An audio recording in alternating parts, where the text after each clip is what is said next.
বন্ধু, আপনি কি ফেসবুক অ্যাপ্লিকেশনটি ওপেন করার সাথে সাথে আপনার টাইমলাইনে বা ফিডে অশ্লীল ফটো চলে আসছে, অশ্লীল ভিডিও চলে আসছে, যার কারণে আপনি ফেসবুক অ্যাপটি অনেকের সামনে খুলতে ভয় পাচ্ছেন?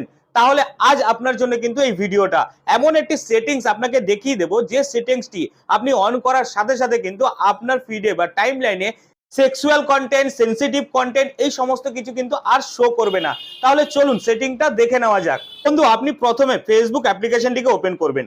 ওপেন করার পরে এই ডান দিকে যে থ্রি লাইন আইকনটি আছে, সেই থ্রি লাইন আইকনে ক্লিক করবেন। ক্লিক করার পর এখানে দেখতে পারবেন একটি সেটিংস এর আইকন, সেই সেটিংস এর আইকনে আপনি ক্লিক করবেন। ক্লিক করার পর পরে আপনার সামনে যে ইন্টারফেসটি এসছে, সেখানে আপনি কি করবেন, একটু উপরে চলে যাবেন।